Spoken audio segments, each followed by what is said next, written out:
بسم اللہ والصلاة والسلام علی رسول اللہ۔ حضرت فاطمہ الزہرا سلام اللہ علیہا کی سیرت و کردار کا موضوع چل رہا تھا۔ اسی دوران ان کی والدہ محترمہ حضرت خدیجہ الکبریٰ رضی اللہ تعالیٰ عنہ کا بھی ذکر خیر ہوا،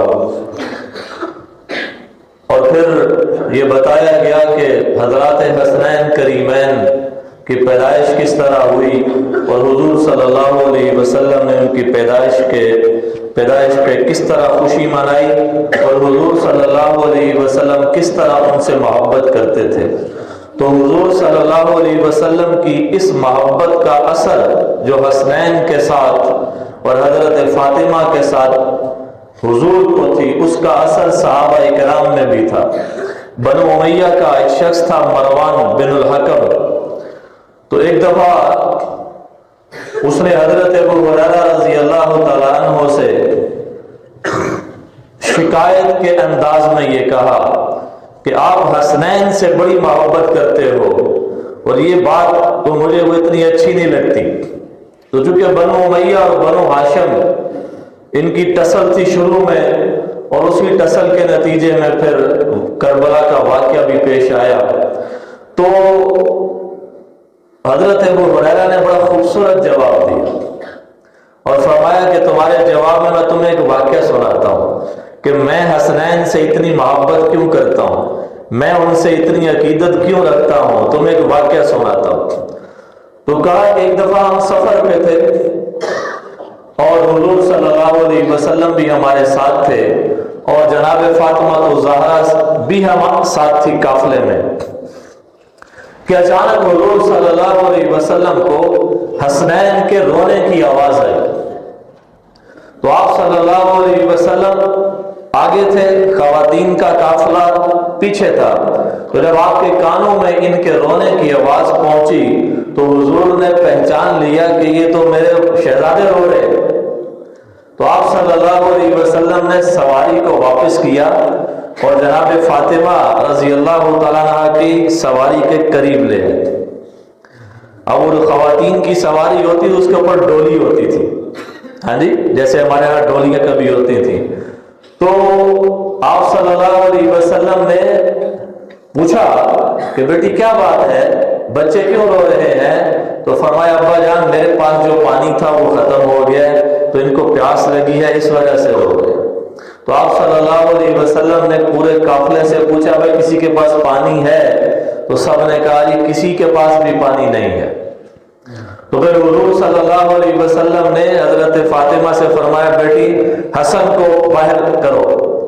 تو ڈولی کے اندر سے انہوں نے حضرت حسن کو حضور کو پکڑایا، اور حضور صلی اللہ علیہ وسلم نے پکڑ کے حضرت حسن کو اپنے سینے سے لگا کے اپنی زبان باہر نکال کے حضرت حسن کے منہ میں رکھ دی۔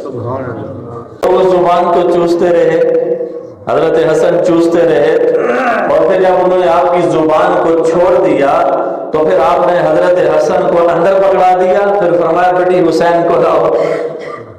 تو پھر انہوں نے چھوٹے شہزادے کو پکڑا دیا، تو حضور صلی اللہ علیہ وسلم نے ایسے ہی کیا، سینے سے لگا کے اپنی زبان ان کے منہ کے اندر دی، اور انہوں نے آپ کی زبان کو چوسنا شروع کر دیا، اور جب وہ سیر ہو گئے تو پھر انہوں نے آپ کی زبان کو چھوڑا، تو حضور نے ان کو حضرت فاطمہ کو دے دیا۔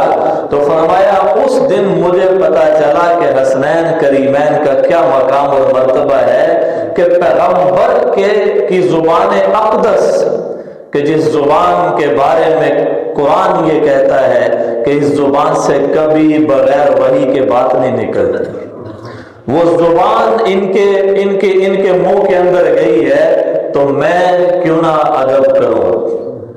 ابن زیاد جو تھا نا، ابن زیاد جس کے دربار میں حضرت امام علی مقام کا سر پیش کیا گیا کربلا کے بعد، تو ابن زیاد کے ہاتھ میں ایک چھڑی تھی، تو اس نے وہ چھڑی حضرت امام حسین کے چہرے پہ پھیری، اور وہ کہنے لگا کہ اللہ کی قسم میں نے اتنے بڑھاپے کے اندر بھی، آپ بوڑھے ہو چکے تھے، ہاں جی، تو فرمائے اتنی عمر کے اندر میں نے اس جیسا حسین چہرہ کوئی نہیں دیکھا، اور پھر اس نے چھڑی آپ کے ہونٹوں پہ ماری، یہاں ہونٹوں پہ. تو ایک بڑی عمر کے صحابی رسول اس مجلس میں موجود تھے. وہ کھڑے ہو گئے، ان سے رہا نہ گیا. وہ کھڑے ہو گئے، انہوں نے کہا کہ نانا ابن زیاد ایسا نہ کرو، یہ جن ہونٹوں کے اوپر تم چھڑی مار رہے ہو، میں نے اکثر اللہ کے رسول کو ان ہونٹوں سے کو چومتے ہوئے دیکھا. یعنی ان ہونٹوں پہ اللہ کے رسول کے ہونٹ لگے ہیں، اس لیے ان کی گستاخی نہ کرو. تو حضور کی ان کے ساتھ محبت کا اثر صحابہ کرام میں بھی تھا کہ وہ بھی ان کا بڑا احترام کرتے تھے. حضرت بلال کا واقعہ کئی دفعہ سنا چکا ہوں. تو حضرت بلال حضور جب دنیا سے پردہ فرما گئے تو وہ ملک شام چلے گئے. ان کا مدینہ میں دل نہیں لگتا تھا کہ حضور صلی اللہ علیہ وسلم کے ساتھ ظاہر بہاریں اور تھیں. تو وہ ملک شام چلے گئے جہاد میں شریک ہونے کے لیے. یعنی اب زندگی سے پیار نہ رہا. ہاں جی، ازاں ازل سے تیرے عشق کا ترانہ بنی، نماز ان کے نظارے کا ایک بہانہ بنی. علامہ اقبال نے حضرت بلال کے بارے میں فرمایا کہ ازاں ازل سے تیرے عشق کا ترانہ بنی. جس طرح عاشق اپنے محبوب کے عشق میں نغمے گاتا ہے، ترانے گاتا ہے، اے بلال تجھے اللہ اس کے رسول سے جو عشق تھا اس کا ترانہ اذان تھا. اذان ترانے کے طور پہ بلال تو گایا کرتا تھا. نماز ان کے نظارے کا ایک بہانہ بنی. اور نماز تو ایک بہانہ تھا مسجد میں آنے کا، اصل میں تو حضور کو دیکھنے آتا تھا. اور وہ نماز کیسی نماز ہوگی جو حضور کے پیچھے پڑی جائے. ہاں جی، وہ بیان کیسا ہوگا جو حضور کا سنا جائے حضور کی محفل میں بیٹھ کے. تو حضرت بلال چلے گئے ملک شام جہاد میں شریک ہونے کے لیے کہ اب زندگی کا کیا ہے. زندگی تو اس لیے تھی کہ حضور کے ساتھ مزے تھے جناب. آپ کے دروازے پہ جاتے اذان دے کے نا، جب آپ کو تاخیر ہو جاتی تو دروازے پہ جا کے الصلاۃ یا رسول اللہ، یا رسول اللہ نماز کا وقت ہو گئے. اس سے بڑی خدمت کوئی ہے؟ حضور جا رہے ہیں تو حضور کا سامان اٹھایا ہوا، ہاں جی، حضور کے لیے سامان لے کے آ رہے ہیں، اس سے بڑی کوئی خدمت ہے؟ تو وہ بہاریں، وہ نظارے جب رخصت ہو گئے تو شام چلے گئے جہاد میں شریک ہونے کے لیے کہ چلو اللہ کے راہ سے میں لڑ کے جان دے کے حضور کے پاس چلا جاتا ہوں، جن کے بغیر دل نہیں لگتا. تو اللہ کے رسول صلی اللہ علیہ وسلم، ظاہر ہے دو طرفہ محبت جب ہوتی ہے تو دونوں طرف ہی پھر دل تڑپتے ہیں. تو حضرت بلال شام میں، حضور مدینہ میں. تو ایک دفعہ رات کو سو رہے تھے کہ حضور صلی اللہ علیہ وسلم کی زیارت ہوئی. حضور کی زیارت ہوئی اور حضور صلی اللہ علیہ وسلم نے فرمایا کہ بلال یہ کیسی محبت ہے بھائی کہ تم ہم سے ملنے نہیں آتے. تو اس کا مطلب دیکھو کہ حضور حضرت بلال سے ملنا چاہتے ہیں کہ بلال میرے قبر پہ آ کے حاضری دے. ہاں جی، آتے ہیں وہی جن کو سرکار بلاتے ہیں. تو بلال کیسی محبت ہے بھائی، اتنی دور چلے گئے ہم سے ملنے نہیں آتے تو آپ جاؤ. ظاہر ہے رسول اللہ نے بلایا ہے تو بلال کیسے پیچھے رہ سکتے تھے. اسی وقت اٹھے، بیوی کو اٹھایا کہ میرا سامان باندھو. کہتے اللہ کے بندے کدھر؟ کہا اللہ کے رسول نے بلایا، حضور بلا رہے.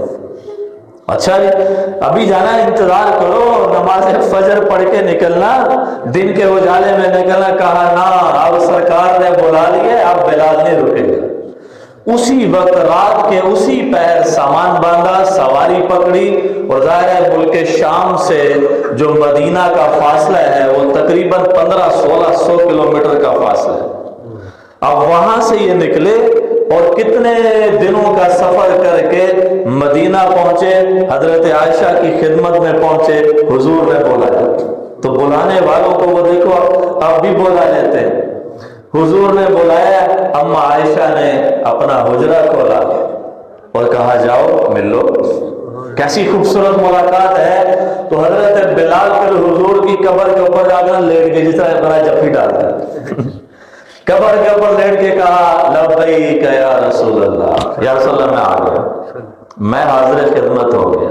ہاں جی، پھر خوب روئے آپ کی قبر کے اوپر لیٹ کے. ظاہر ہے حضور کے ساتھ انہوں تو وہ نظارے دیکھے ہوئے تھے. حضرت مغیرہ بن شعبہ حضور کے صحابی ہیں. بات سے بات نکل جاتی، پھر وقت زیادہ ہو جاتا ہے. جب حضور کو قبر میں اتارا گیا تو اب دل نہیں کر رہا تھا اوپر مٹی ڈالنے کو. ہاں جی، ظاہر ہے ان کے بہت بڑا سانحہ تھا. حضرت مغیرہ بن شعبہ جو تھے نا، اپنی انگلی سے انگوٹھی نکالی، انگوٹھی چپ کر کے قبر میں پھینک دی، اندر پھینک دی. اب جب مٹی ڈالنے لگے تو کہا حضرت علی، کیونکہ حضرت علی خاندان کے فرد ہیں تو یہ کام انہوں نے کرنا تھا. تو حضرت علی سے فرمایا یا میری انگوٹھی بیچ میں گر گئی ہے، جان بوجھ کے گرائی، جان بوجھ کے گرائی کہ حضور کو گلے مل لوں گا ایک دفعہ. تو علی اجازت ہو تو میں اپنی انگوٹھی نکالوں بیچ میں سے. کہا کدھر ہے؟ کہا وہ دیکھے. انہوں نے دیکھا اندر پڑی ہوئی تھی تو کہا نکالو. قبر میں اترے اور قبر میں اتر کے جو آخری جس شخص نے حضور کے جسم کو چھوا ہے وہ حضرت مغیرہ بن شعبہ صحابی رسول ہیں. نیچے اترے، انگوٹھی کا تو بہانہ تھا، انگوٹھی پکڑی اور ساتھ ہی حضور کو گلے سے لگا دی. ہاں جی، اور بوسہ دے کے پھر قبر مبارک سے باہر نکلے تو حضرت بلال نے بھی قبر کے اوپر جا کے لپٹ گئے، پھر روئے دھوئے. اس کے بعد جب اذان کا وقت ہوا، اذان کا وقت ہوا، نماز کا وقت آیا، اب لوگ آ گئے حضرت بلال کے پاس. ابو بکر صدیق جیسی ہستی، بلال اذان دو. عمر فاروق جیسی ہستی، بلال اذان دو. کہا کہ نہیں اذان. انہوں نے اپنے اوپر قسم کھا لی تھی کہ میں اب اذان نہیں دوں گا، قسم کھا لی تھی، کیونکہ وہ اذان اور تھی جب حضور کے ہوتے ہوئے اذان دیتے تھے. ہاں جی، تو اب انہوں نے کہا کہ نہیں جی میں اذان نہیں دوں گا. اب حضرت بلال کے اوپر کوئی زبردستی بھی نہیں کر سکتا. حضرت ابوبکر کا بڑا مقام ہے لیکن بلال کے اوپر زبردستی نہیں کر سکتا کیونکہ یہ سیدنا بلال ہیں. حضرت عمر بڑے غصے والے ہیں لیکن حضرت بلال کے اوپر سختی نہیں کر سکتے. اب حضرت عمر کے ذہن میں آیا ایک تدبیر ہے ان سے اذان کہلوانے کی، اور وہ یہ ہے کہ شہزادوں کو لے لو، حسنین کریمین کو لے آؤ. حضرت علی کو کہا کہ اپنے شہزادوں کو بھیجیں. تو پھر دونوں شہزادے آئے، ایک نے ادھر سے پکڑ لیا ایک نے ادھر سے پکڑ لیا. دونوں شہزادوں نے کہا چچا جان ہمارے نانا کے لیے اذان دیتے تھے، آج ہمارے لیے بھی اذان دو. ہمارے نانے کو خوش کرنے کے لیے اذان دیتے تھے نا، آج ہمارے لیے کیا دو اذان دو. تو حضرت بلال نے فرمایا کہ بچوں میں نے کسی کی بات نہیں ماننی تھی لیکن تم وہ ہو کہ تمہیں انکار نہیں ہو سکتا، تم وہ ہو کہ تمہیں انکار نہیں ہو سکتا. میں اپنی قسم کا کفارہ دے لوں گا، قسم توڑنی بھی تھی نا تو قسم کا کفارہ دے لوں گا لیکن تمہیں انکار نہیں ہے. یہ اثر تھا حضور کی محبت کا کہ صحابہ بھی ان سے اتنی محبت کرتے تھے، اور یہ اسی محبت کا اثر ہے کہ میں بڑے درد سے ان کے واقعات سناتا ہوں. سارے دیوبندیوں کی مسجدوں میں اس طرح واقعات نہیں سنائے جاتے. میں جانتا ہوں ہر چیز کو، ہاں جی میں جانتا ہوں، لیکن میں جتنی محبت سے اور عقیدت سے ان کے واقعات سناتا ہوں ایسا بہت کم جگہ پہ ہوتا ہے. اور یہ مجھے اپنے مسلک والوں سے شکوہ بھی ہے، بلکہ ایسے بھی کیس سامنے آئے کہ ہمارے بڑے اچھے جاننے والے ہیں. تو ایک مولانا صاحب نے، ان کو اللہ نے بیٹا دیا، تو ایک مولانا صاحب نے ان سے پوچھا، بڑے مشہور مولانا صاحب ہیں، کہ بیٹے کا نام کیا رکھا ہے؟ تو انہوں نے کہا جی حیدر علی رکھا ہے. تو مولانا صاحب نے کہا کہ اس کا نام معاویہ رکھنا تھا نا. دیکھو مقابلے میں لے آئے، مقابلے میں لے آئے. بھائی ان کا مقابلہ تو قرآن کہتا ہے جو فتح مکہ کے بعد مسلمان ہوئے، جو فتح مکہ سے پہلے مسلمان ہوئے، ان کا تو جوڑ ہی کوئی نہیں. قرآن کہتا ہے ان کا کوئی جوڑ نہیں ہے. ہاں جی، بعد والے بھی صحابی ہیں، پہلے والے بھی صحابی ہیں، لیکن مقام اور مرتبے میں جو پہلے تھے ان کا مقام کیا ہے؟ بلند ہے. تو مقابلے میں لے آئے تو وہ آگے پھر ظاہر ہے وہ اس نے کہا کہ تواڈے کنے پتر نے؟ انہوں نے کہا جی تہاں کس دا نام کیوں نہیں رکھیا؟ ہاں جی، تو ظاہر اس طرح ہے. تو پھر اس لیے میں ذرا کھل کے بیان کرتا ہوں تاکہ لوگوں کے ذہنوں میں یہ بات ہے یہ نکل جائے. کم از کم میں اور میرے جیسے بہت سارے علماء وہ ہیں جو الحمدللہ اہل بیت کا بڑا ہی ادب اور احترام کرتے ہیں اور ان کے واقعات کو بیان کرتے ہیں، اور کیوں نہ کریں، یہ محبت اللہ کے رسول نے ہمیں سکھائی ہے۔ تو حضرت بلال نے کہا آپ کے نانا کے لیے اذان دیتا تھا، آج آپ کے لیے اذان دوں گا، بیٹا میں قسم کا کفارہ دے لوں گا۔ پھر حضرت بلال نے مدینہ میں اذان دی، اور روایات میں آتا ہے کہ حضور کے دنیا سے پردہ فرماتے وقت جو کیفیت صحابہ کی تھی نا، جو روئے صحابہ کرام، اسی طرح پورے مدینہ کے اندر رونا دھونا شروع ہو گیا۔ خواتین اپنے گھروں سے نکل کے مسجد نبوی میں جمع ہو گئی، وہ کہہ رہے تھے کہ حضور کا زمانہ واپس آ گیا، حضور اپنی قبر سے نکل کے واپس آ گئے ہیں، بلال اذان دے رہے ہیں۔ ایسا منظر، تو کہتے ہیں کہ اس کے بعد صحابہ کرام کو اتنا روتا ہوا نہیں دیکھا گیا جتنا اس وقت روئے کہ جب جناب حضرت بلال رضی اللہ تعالیٰ عنہ نے اذان دی ان شہزادوں کے کہنے کے اوپر۔ تو اس وجہ سے ان اہل بیت سے، آل رسول سے جو محبت ہے وہ ہمارے ایمان کا حصہ ہے۔ ان کے قصے بیان کرنا، ان کا ذکر کرنا، یہ خیر و برکت کا باعث ہے، ثواب کا باعث ہے۔ اور کیوں خیر و برکت کا باعث نہ ہو؟ کیونکہ وہ لوگ ہمارے نبی کی محبت کا مرکز تھے۔ تو اصول یہ ہے کہ محبوب کا محبوب بھی محبوب ہوتا ہے، محبوب کا محبوب بھی محبوب ہوتا ہے۔ ہم اپنا انداز محبت زمانے سے جدا رکھتے ہیں، شعر یاد آ گیا، ہم اپنا انداز محبت زمانے سے جدا رکھتے ہیں، ہم محبوب بھی محبوب خدا رکھتے ہیں کہ ہمارا محبوب وہ ہے جو اللہ کے رسول کا محبوب ہے۔ اللہ تعالی ہمیں اسی طرح ان ہستیوں کا ذکر کرنے کی، ان کی سیرتوں کو پڑھنے کی اور ان کے سیرت و کردار پہ عمل کرنے کی توفیق عطا فرمائے۔